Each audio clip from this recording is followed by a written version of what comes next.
Hey everybody, Michael Snyder here, Pacific Northwest Weather Watch. Today is March 2nd, and right now we are looking at the infrared satellite imagery here, and you can see the frontal system going through this morning. Actually gusted 43 miles per hour at my house. Pretty windy day out there, actually. Strong system moving through Canada here. We'll take a look at that on the weather maps there. You can see all the cold air moving into the Pacific Northwest. Also, there is a chance of a thunderstorm here across some areas of the Pacific Northwest on the day today as well. And then we're going to set up an upper level low off the coastline here, and we're going to kind of do this flirtation with some lower elevation snowfall coming up here.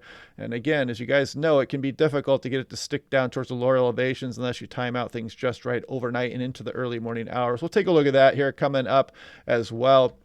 Now, taking a look here, this is simulated infrared satellite imagery. There goes that frontal system on last night's European run. Cold air moves in behind that. Upper level low sits down on our coastline here, and it's going to spin for a few days right off our coastline there with some chillier Arctic air trying to move down into British Columbia. You can kind of see it represented here on the these aren't actually cloud tops for a lot of this. This is actually the cold surface here showing up in the infrared satellite imagery here, simulated at least. So it's going to be some pretty chilly air here, but how much of it will get across the region? And as you know, it becomes increasingly difficult this time of year with the stronger sun and the longer days here to get snow down to the surface. Now, taking a look here, current hazards, winter storm warnings with that frontal system advisories. There are some winter storm watches down here through Northern California as well, Southwest Oregon with that next system rolling in here through Saturday. This is winter weather advisories with that frontal system going through now. Includes eastern Washington, Blue Mountains, Idaho Panhandle, western Montana, and some high wind warnings out there as well, east slopes of the Rockies. Now, taking a look today, we do have that thunderstorm threat for western Washington, eastern Washington, Idaho Panhandle, western Montana as well. You really can't rule one out across western Oregon as well, and this would include areas up into British Columbia also. So this is looking at Seattle yesterday, 28 degrees, pretty chilly start to March here coming up. And I wanted to point this out. Look in 2019, March 19th and 20th. You guys remember that? Back-to-back 79-degree days. We could use some of that action here. You can see our record highs are getting up towards 70 degrees at this time of year. I can't wait for that activity to come back at least for a little bit here coming up. Now, taking a look here, lightning flash density potential. As I put this into motion, you can see we do have that potential for some thunderstorms around the area today. By the time we go into this afternoon, still going on. Can't rule one out across western Oregon as well there also, or British Columbia for that matter. Now, looking at the HER, the 3km, you can see the frontal system as it moves through, and then the showery nature that's going to be going on during the day, today on and through this evening across the area up there. A little bit of a convergence zone starting to form as well as we go on in through this evening up there. Some little bit of snow levels starting to move in here as we go through tonight into tomorrow morning as well. Now, taking a look here, 850 millibars, streamline, temperature anomaly. There goes that cold air behind the frontal system there, and then you can see the cold air starting to spill off the continent here. Upper level low sets up. We get the chilly air across British Columbia here. Some flirtation with some lower elevation snowfall there. No big signal right now for any one given area, so we'll watch this as we go day by day. Forecaster's nightmare here, trying to pick out what areas are going to get the little amount of snowfall that does occur coming up. But you can see the chilly signal here as we go on in through next week. This is that low pressure system up there bringing the windy conditions today and driving that frontal system across the areas that moves through Canada there. Then you can see the Arctic high start to sag south. We get the troughing off the coastline here. Upper level just kind of hangs out for a few days. Now we're into Monday night. Here we go on into Tuesday, kind of still there as you can see. Then maybe some ridging and somewhat of a pattern change through the extended. We'll worry about that as we get a little bit closer to it, however. Now looking here, we've got total snow couture ratio in inches, the 0.6Z, last night's European run. Put it into motion, and you can see it kind of highlights a little bit of southwest Washington, maybe some of the Willamette Valley coastal range out there. It shows a tiny bit for Seattle here, but you got to remember here, depending on what time this falls, a lot of this just is going to melt as it hits the surface here, as the days get longer and the sun is stronger, and it depends on where this low pressure system sets up here. But you can see some nice snowfalls occurring across the higher terrain, really across the entire area, including the Blue Mountains and across the Idaho Panhandle as well as you go on in through the following weekend, actually through this week on into this weekend, I should say. Now looking at the 4-kilometer run here, UW model, you can see the Cascades getting their snowfall as per usual there. You can see the snow level is getting pretty low as you go on in through tonight into tomorrow morning up some of the northwest interior here. So watch out for that. This would be north of Marysville mainly, it looks like here. It's also showing some snowfall, as you can see, as we go overnight tonight down south of Tacoma towards Olympia there as well. Even the I-5 corridor, maybe a little bit of snowfall showing up down there as well. pretty chilly air aloft coming in here behind this front.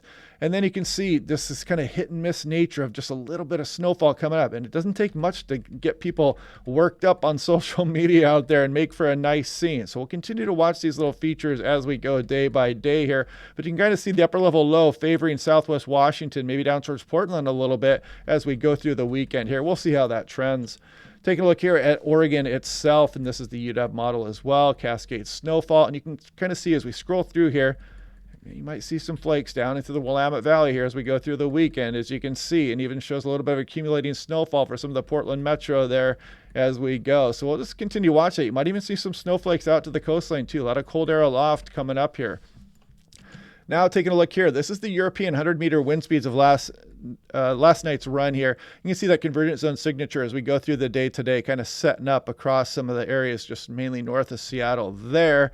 And then we start to bring this upper level low, and you can see it spinning off our coastline there. And where this thing sets up and just how strong it is and what it decides to do is going to have a big impact on who sees what kind of potential down to the lower elevations for some snowfall.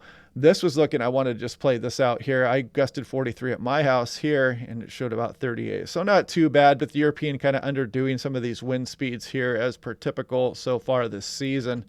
Now this is looking at 500 millibars up towards 18,000 feet. There goes the frontal system there. Then you can see this very cold air setting up shop here off the Pacific Northwest. Look at this just open trough here as we go on in through early March. Very chilly air kind of reinforcing itself even a bit here as we go on in through next week.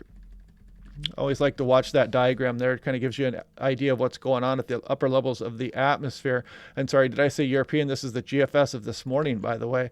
Now we're looking at Seattle-Tacoma National Blend of models. You can kind of see the overnight lows just generally down below, around freezing, I should say. Highs just only into the 40s for the most part here.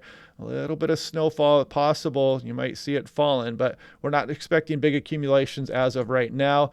Portland, something similar there. Maybe a little bit higher chance from some accumulating snowfall if it falls at the right time out there, but we'll watch that day by day. This is Bellingham International Airport. You can see some of these chilly overnight lows here. But again, depending on where that low pressure sets up, they may skip this round here coming up. But never say never here. Things can change pretty quickly, so I'll watch this snow threat day by day. Spokane International, definitely colder over there, a little bit more moisture starved here with that low pressure system off the coastline. Seattle-Tacoma, you can see, I mean, these ensemble runs, a lot of this would be melting as it fell. But if it timed out just right, you can't rule out some measurable snowfall here as you go through the weekend coming up for SeaTac. This is Portland, same thing here as well.